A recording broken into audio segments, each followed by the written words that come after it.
On June 1, 2013, Indian intelligence intercepted a conversation between two brothers. One was hiding somewhere in the hills of Nepal, the other was sitting in Karachi. The message from the hills asked a terrifying question. Did you find a nuclear bomb in Pakistan? He wanted to use it to level the Indian city of Surat.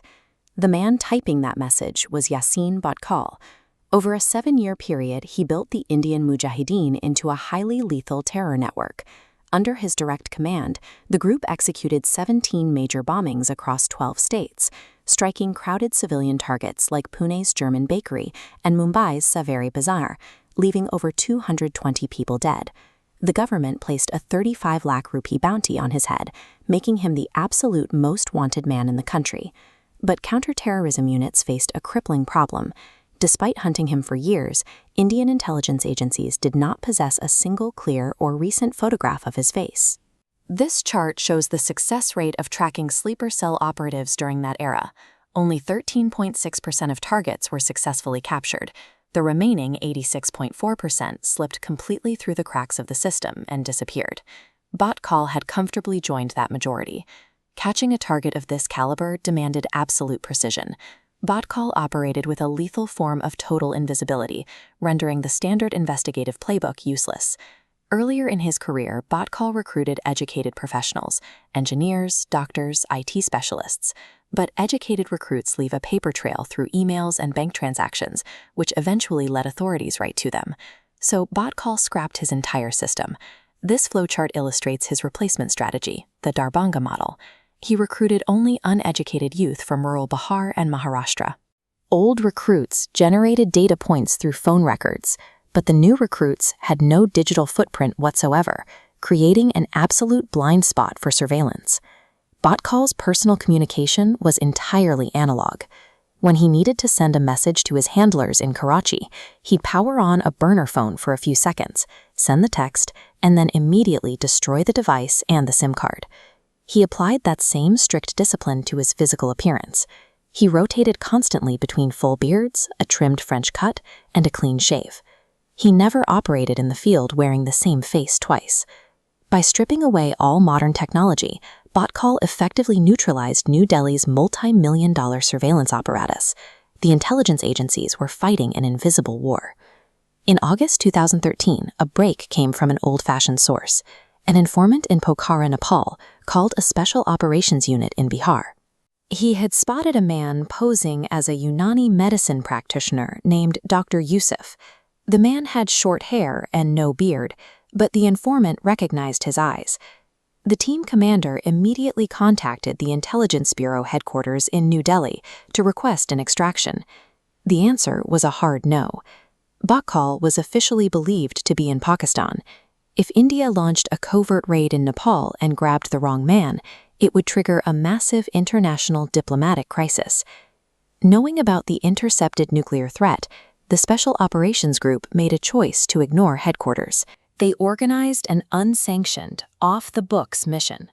With no government funds available, the team leader borrowed 400 rupees from a friend to buy international SIM cards, and 5 officers crossed into Nepal disguised as wandering tourists. To prove to New Delhi that they had the right man, they sent the informant into the clinic posing as a patient. He verified 3 highly specific physical markers: an unusual tuft of hair on the forehead, a faint old cut mark, and slightly protruding front teeth. Without any hesitation, the informant confirmed all 3. Visual confirmation alone failed to secure permission for a raid. While getting examined, the informant secretly activated the voice recorder in his pocket, capturing a crisp, clear audio sample of Dr. Yusuf speaking Hindi. Delhi's technical wing received the encrypted audio. Forensics experts analyzed the sound, focusing specifically on how he pronounced his vowels.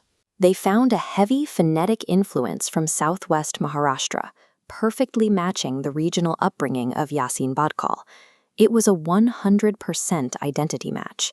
Where sweeping digital surveillance had failed for 7 years, a single informant with a pocket recorder and basic human observation pinned him down. On the night of August 28th, a torrential rainstorm hit Pokhara. Under extreme diplomatic pressure, a small, highly skeptical team of local Nepal police approached the isolated concrete house while the Indian operators waited in the dark. Inside, Bhatkal almost slipped the net one last time. Projecting total confidence, he calmly convinced the Nepalese officers that he was simply an innocent turbine engineer working on a local project. An Indian embassy official angrily called the SOG leader, ordering him to call off the raid to save face. The SOG leader countered with one simple question: why would a highly qualified turbine engineer be hiding in a dark rural shack selling alternative medicine? That single logical trap broke the hesitation. The police dragged him out. Out of the house, by 6 a.m. on the morning of August 29th, the undercover team officially took custody of Bhatkal and his top bomb maker at the border, physically dismantling the operational core of the Indian Mujahideen. Almost immediately, senior politicians and bureaucrats in New Delhi, the exact same officials who had explicitly refused to authorize the mission, rushed to the television cameras to claim full credit for the capture. As for the 5 operators who actually executed the sting, they received no gallantry awards.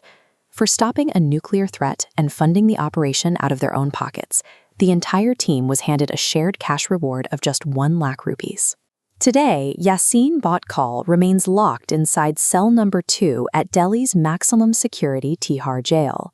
His arrest effectively closed the chapter on the relentless serial bombings that had terrified Indian cities for years. India's most evasive target was eventually brought down by a handful of operators willing to defy the system. By risking their own careers and breaking the rules, they succeeded where the massive state apparatus had failed.